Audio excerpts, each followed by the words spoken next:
Assalamualaikum warahmatullahi wabarakatuh. Video presentasi mata kuliah pasar uang dan modal ini adalah bentuk tugas dari ujian akhir semester, tentunya dengan dosen pengampu yaitu Bapak Sugeng Prayetna yang disusun oleh Siti Rahimah NIM 28921700013 dari Prodi Manajemen Reguler Plus Fakultas Ekonomi dan Bisnis Universitas Pancasakti Bekasi. Topik pembahasan dalam presentasi ini yaitu tentang manajemen pasar modal konvensional. Pengertian pasar modal. Pasar modal adalah pasar untuk berbagai instrumen keuangan atau sekuritas jangka panjang yang dapat diperjualbelikan, baik dalam bentuk utang maupun modal sendiri, baik yang diterbitkan pemerintah atau publik autoritas maupun perusahaan swasta. Pasar modal menjalankan fungsi ekonomi dan keuangan. Berbeda dengan pasar uang, pasar modal menyediakan sumber pembelajaran dengan jangka waktu yang lebih panjang, yang diinvestasikan pada barang modal untuk menciptakan dan memperbanyak alat-alat produksi yang menciptakan pasar dan meningkatkan kegiatan perekonomian yang sehat. Selanjutnya yaitu tujuan pasar modal. Poin pertama yaitu memperoleh dividen.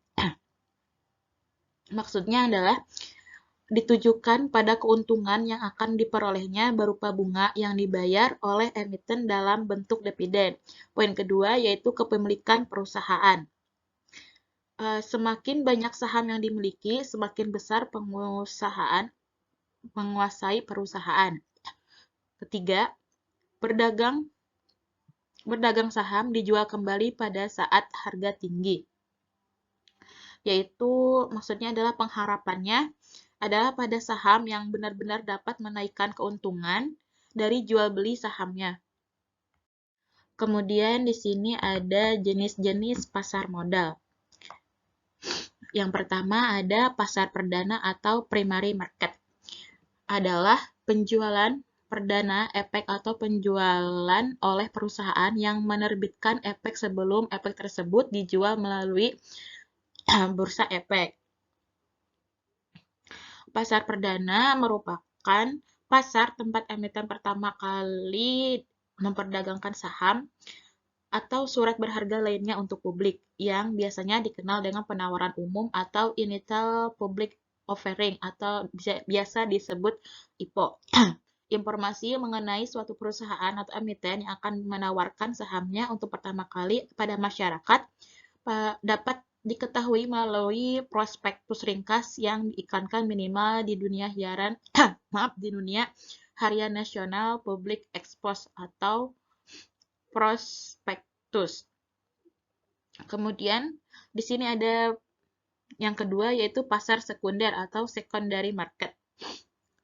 Adalah penjualan efek setelah penjualan pada pasar perdana berakhir pada pasar sekunder. Harga efek ditentukan berdasarkan kurs efek tersebut.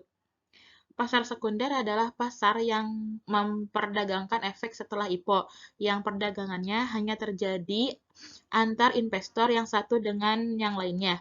Transaksi ini tidak terlepas dari fungsi bursa sebagai lembaga fasilitator perdagangan di pasar modal. Pembelian di pasar ini hanya pada saham yang telah beredar berdasarkan aturan main yang telah ditetapkan pasar. Prosedurnya, investor melakukan offer jual dan beli yang cocok. Transaksi baru terjadi, sedangkan apabila tidak ada transaksi, investor akan menunggu sampai adanya kecocokan atau pembatalan karena ditarik kembali atau habisnya masa perdagangan. Poin ketiga yaitu bursa paralel. Bursa paralel merupakan pelengkap dari bursa efek yang ada perusahaan penerbit efek atau emiten dapat menjual efeknya melalui bursa.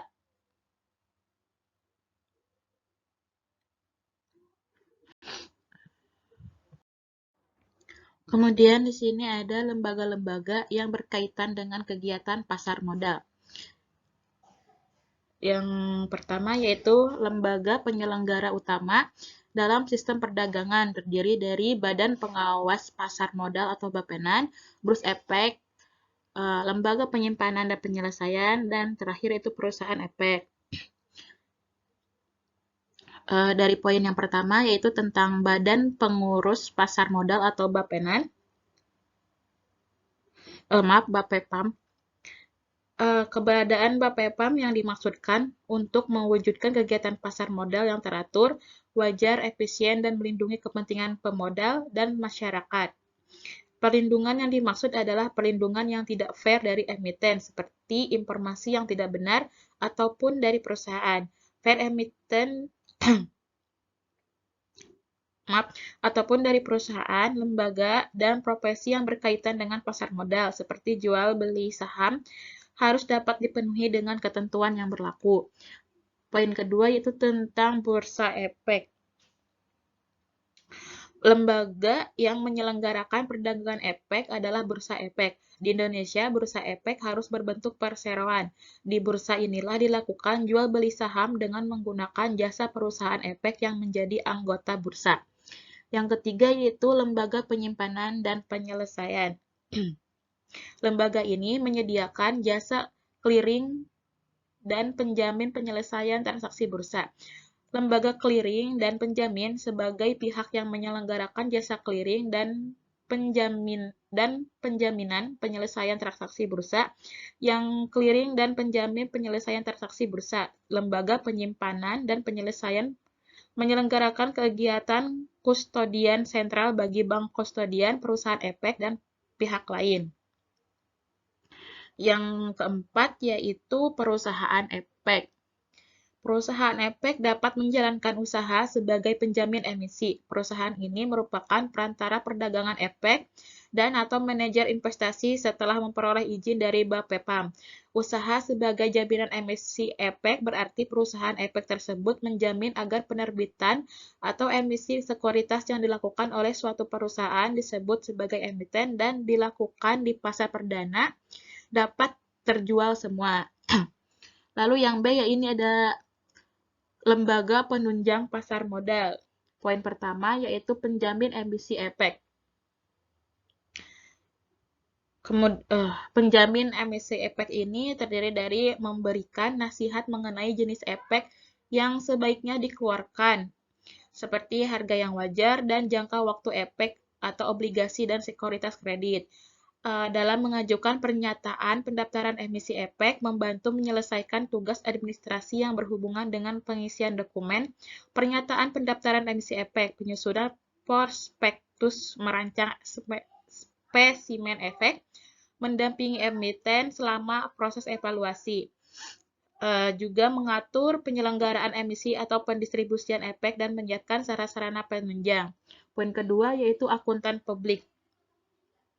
Tugas akuntan publik yaitu melakukan pemeriksaan atas laporan keuangan perusahaan dan memberikan pendapatnya. Juga memeriksa pembukuan apakah sudah sesuai dengan prinsip akuntansi yang berlaku umum dan ketentuan-ketentuan Bapepam. Dan yang terakhir yaitu tugas akuntansi publik memberikan petunjuk pelaksanaan cara-cara pembuktian yang baik apabila diperlukan. Poin yang ketiga yaitu konsultan hukum.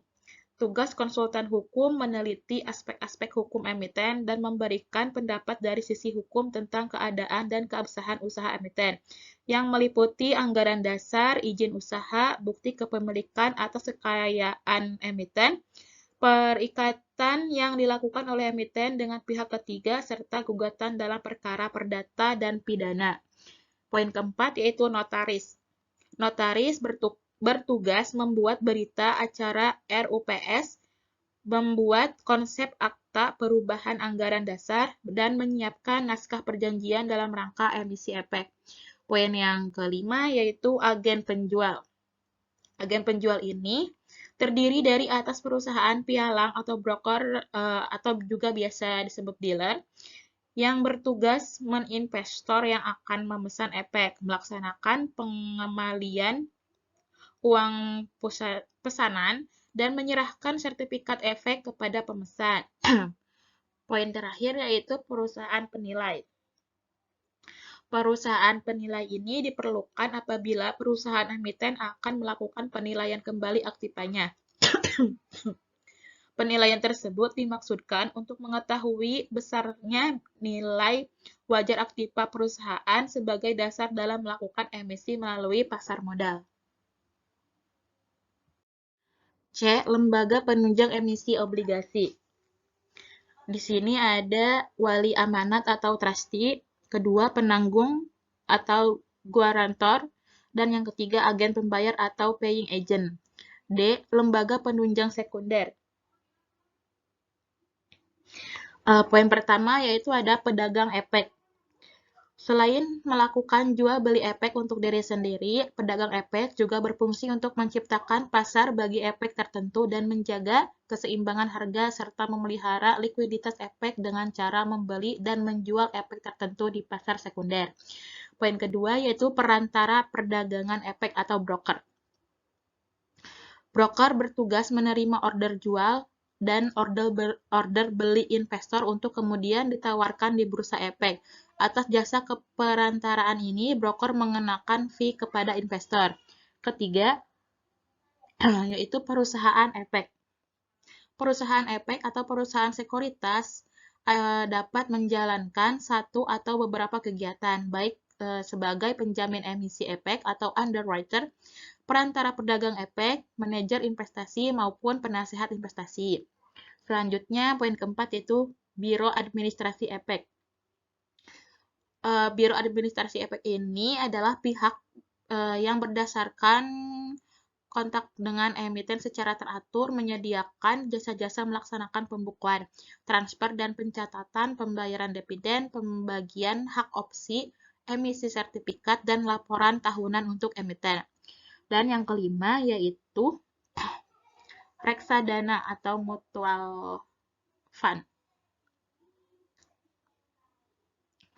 Reksadana merupakan wadah yang digunakan untuk menghimpun dana dari masyarakat pemodal. Untuk selanjutnya diinvestasikan dalam portofolio efek oleh manajer investasi. Pembahasan selanjutnya yaitu produk-produk pasar modal. Di sini terdiri dari saham, obligasi, dan reksadana sertifikat. Kita bahas poin yang pertama dulu yaitu saham. Saham adalah penyertaan dalam modal dasar suatu perseroan terbatas sebagai tanda bukti penyertaan tersebut. Perusahaan mengeluarkan surat